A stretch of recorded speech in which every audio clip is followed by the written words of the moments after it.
We'll remember that this young man who was dealing with the dark side of his own mother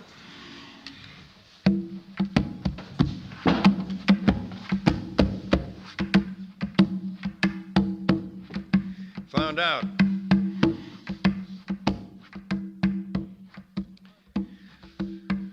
that the mother wanted him for herself, and that's the way it is with mothers and sons. But it had that effect in which, when the 30 ecstatic women came towards him, including the one woman in a golden boat, who to his amazement knew his name. So there is some woman, there is some being that we have known for hundreds of years. We have forgotten her name, but she knows our name. And she came up to him when he was on his raft and says, "Ivan, is it you, Ivan?" But the combination of the tutor and the mother was sufficient that that opportunity was gone. That opportunity was gone. That's the way it is. So the question of the story says, what kind of a life do you have after that? Remember, she said to him, if you want to find me, you'll have to find me in the kingdom 3 times 9 plus 1. Now, those are all feminine numbers. So you have to find me in the kingdom where the feminine is, which is a long ways from here.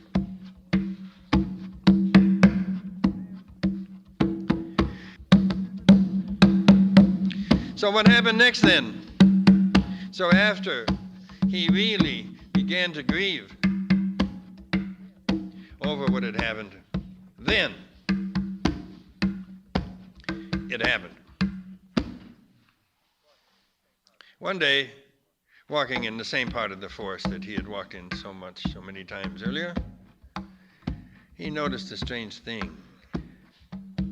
He came near Baba Yaga's hut, and Baba Yaga's hut is unforgettable when you see it, because it sets on one huge chicken's foot.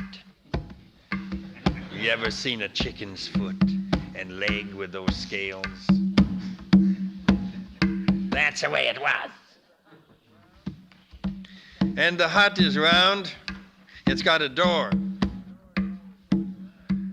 And the door is always going around. Even though it's always going around, it always faces the darkest part of the forest anyway. That's the kind of door it is. And sometimes when you get there, Baba Yaga will be missing. And soon she'll arrive. But in any case, all around her house there will be 12 stakes and a man's head on 11 of the stakes, and the 12th one conspicuously absent.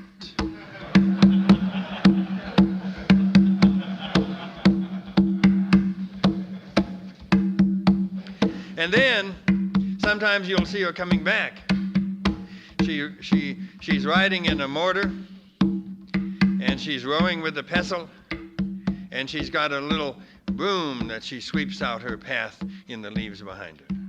So she arrives.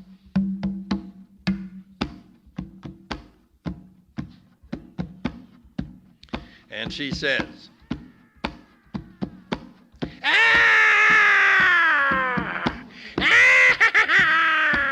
it's a Russian boy. I haven't smelled a Russian boy for years, and now this Russian bone's come on their own. It's a little scary. It's an American boy this time. It's an American boy. I haven't smelled an American boy for so long. Because not many people get to this point, is that right? I haven't smelled an American boy for so long, and now these American bones come on their own. And then she asks you the question, what is your aim in life, young man?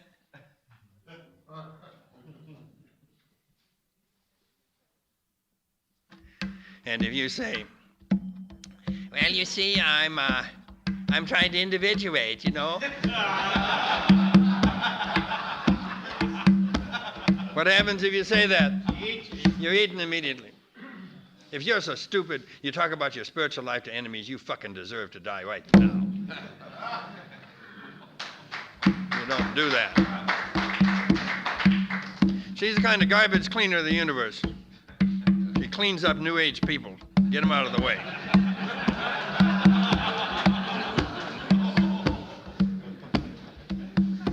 More of them keep appearing, but she does a good job. Then she asks her second question. Suppose you answer the first one in a way that's not braggadocio, not spiritual. What's the aim in your life, young man? I have no idea. I'm looking for something that I'm missing. I don't even know what that is. All right. Did you come here on your own volition, or did someone send you? Think of that question now, because it's the same question for this conference. Did you come here because you willed it, or are you here from collective pressure? Because someone wanted you to be here. And if you say, I came here on my own volition, she eats you. Because it isn't true. She's an organ of truth. And if you say, I came here because someone sent me, she eats you. So that's it.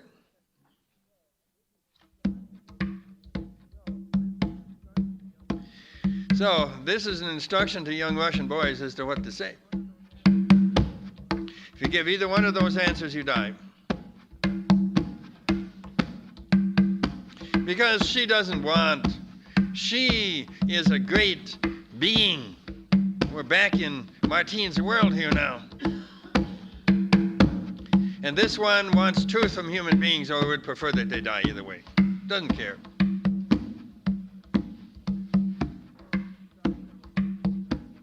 So you die several times. You die a number of times trying the two answers. So we don't have time, but we could all spend time now answering how could you possibly give an answer that wouldn't result in your death. We could spend a long time with that. So just think now for a minute how you could answer that.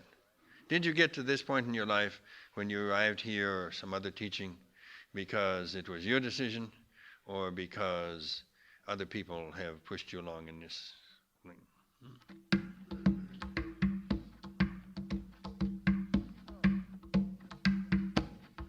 So, if you give either answer, you die. So the answer that he gave her was as follows. Now, Grandma, you know it's not polite to ask questions until you're fed the traveler.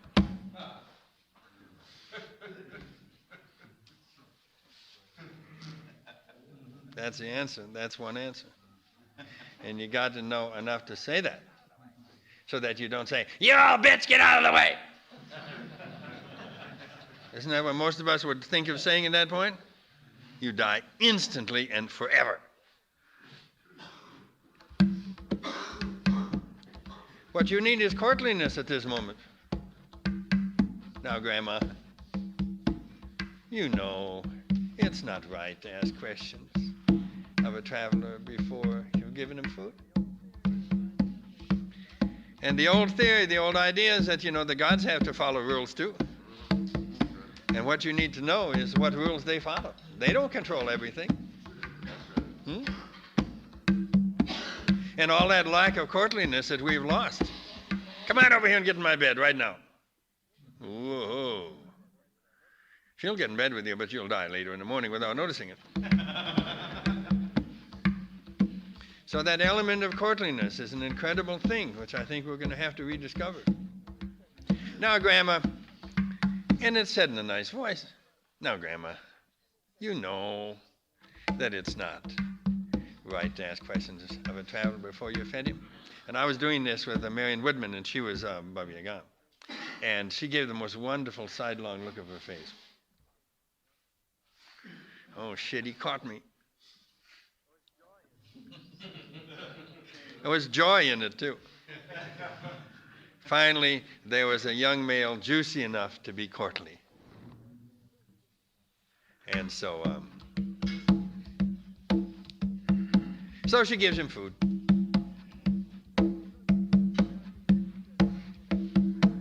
Now he says, now you can ask me a question, Grandma. But then I have to be able to ask you a question. Don't forget that one.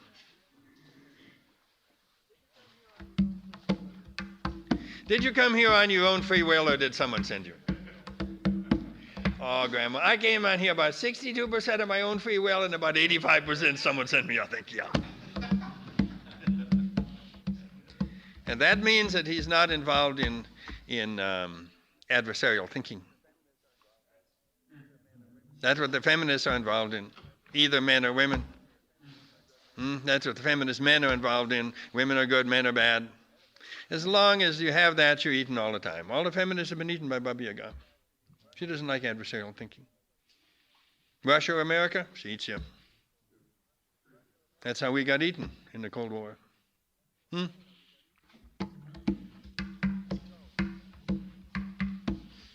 So, that's a good answer. She accepts that answer. Doesn't add up to 100. Who said everything had to add up to 100? Added up to 152. Oh, good, a live one. Whoa, it's a live one. Holy cow. And he says, Grandma, I'm looking for the land 3 times 9 plus 1. Do you know where it is? I don't. But my sister does. Oh, God, you have a sister? Yeah. She's right down the road there. You'll see her. She is. I mean, one thing she likes to do is to file her teeth with an old file. You know, you can't mistake the sound.